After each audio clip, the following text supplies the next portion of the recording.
The artistic imperative in facial rejuvenation surgery should be to holistically address gravitational, skin textural, and soft tissue volume changes associated with aging in an effective, safe, and long-lasting way in order to create the most natural and unoperated on look possible.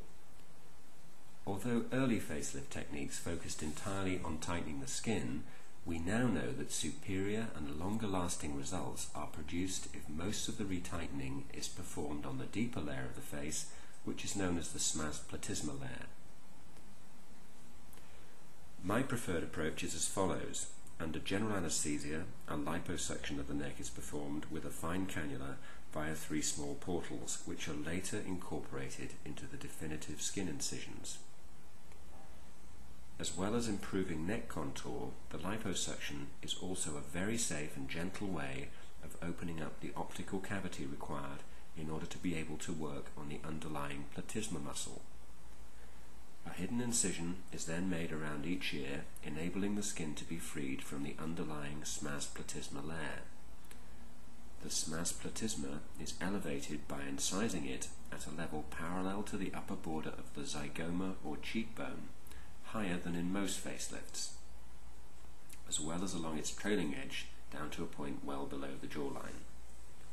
A meticulous elevation of the smaz by releasing fibrous retaining ligaments with specialized instruments enables it to move freely and allows it to be re-anchored in a tension-free way several centimeters higher than its original position with a near vertical vector of pull. The high incision in the smaz, combined with significant undermining and strong re-anchoring, effectively elevates the mid-face soft tissues without the need for a separate mid-face lift procedure. In certain patients who have a very heavy neck, the platysma muscle is released at a very low level in the neck all the way from one side to the other, enabling a far more significant correction of the neck contour.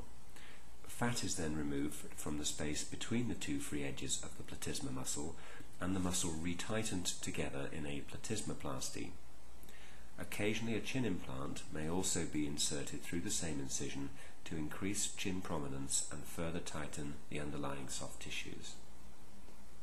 The smaz is re-anchored to the unyielding deep temporal fascia in order to minimize the possibility of later descent. The trailing edge of the smaz is then sutured to the mastoid tissues, creating an oblique vector of pull along the jawline. The incisions are then closed over fine suction drains and soft dressings applied.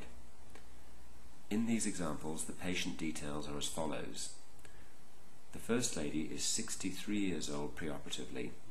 She has a very heavy neck with marked loss of contour in the cervical angle. She underwent a high lamellar smaz lift with neck liposuction, anterior platysmoplasty, complete platysmal release and insertion of an anatomical chin implant. Following surgery, she has achieved a far better neck and jawline contour than preoperatively. She is 64 years old. The next case is a 56-year-old lady.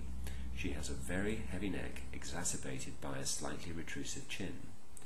She has undergone a high lamellar smaz lift combined with anterior platysmoplasty, complete transection of the platysma muscle and insertion of an anatomical chin implant.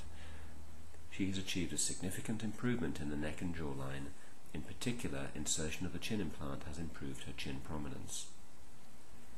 The final patient is 68 years old and has previously undergone facelift surgery 15 years ago elsewhere. She also underwent a high lamellar smaz lift combined with neck liposuction, anterior platysmoplasty, complete platysmal transection, which she had not had performed previously, and replacement of a pre-existing chin implant. Post-operatively, she's achieved a significant improvement with very good definition of her neck and jawline. In my opinion, extensive facial rejuvenation with dramatic results can only be achieved by extensive delamination of the layers of the face, and this must also include some release of the smaz retaining ligaments, which are fundamental in holding the smaz layer in place. Once this layer and its retaining ligaments have been released, re-anchoring of the smaz platysma layer to an unyielding higher fixed point such as the deep temporal fascia, is essential in order to maximize the effectiveness of the lift. Reattaching SMAS to SMAS higher up, in my opinion, gives only half the improvement that reattaching SMAS to a much more stable fixed point, such as the deep temporal fascia, provides. Significant changes in the neck are not possible without performing significant modification of the platysma muscle, and often also liposuction of the overlying fat. In certain cases, and patients with retrusive chins, insertion of a chin implant through the incision under the chin, which the neck work has been performed through, may also be beneficial. In essence, the neck contour is at least as important as the face in determining the subconscious markers that we observe in people's faces and use to estimate their age and degree of health, and it is imperative that rather than simply retightening the cheek, the neck is also addressed in a harmonious way.